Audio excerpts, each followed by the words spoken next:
আসসালামু আলাইকুম রহমতুল্লাহ। প্রিয় দর্শক, আপনারা স্ক্রিনে দেখতে পাচ্ছেন জামাত নেতা কাউসার ভাইয়ের ছেলের আত্মনাদ, বাবার জন্য ছেলের আত্মনাদ আপনারা স্ক্রিনে দেখতে পাচ্ছেন। আপনারা অবগত আছেন প্রিয় দর্শক, আমাদের এই জামাত নেতা একটা ওয়ার্ডের সভাপতি ছিলেন এবং তিনি একটি স্থানীয় মসজিদের ইমামও ছিলেন।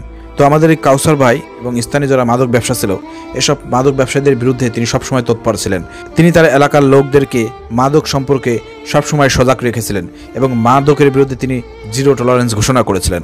সব মিলে কোরআন হাদিসের কথা বলেছিলেন, মাদকের বিরুদ্ধে কথা বলেছিলেন। কিন্তু এই বিএনপির মাদক ব্যবসায়ীরা তার উপরে ক্ষিপ্ত হয় এবং তাকে থ্রেট মনে করে।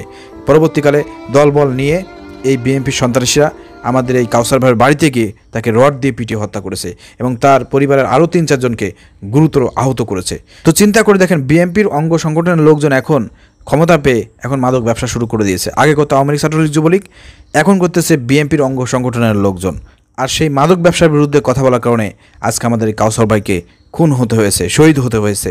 পুলিশ প্রশাসনকে বলতে চাই, অতি বিলম্বে যারা এই হত্যার সঙ্গে জড়িত ছিল তাদেরকে গ্রেপ্তার করে আইনের আওতায় শাস্তি প্রদান করুন। না হলে এলাকাবাসী কিন্তু এসব মাদক কারবারিদের বিরুদ্ধে, মাদক ব্যবসায়ীদের বিরুদ্ধে অ্যাকশন নিতে বাধ্য হবে। প্রিয় দর্শক, ভালো লাগলে শেয়ার করে দেন।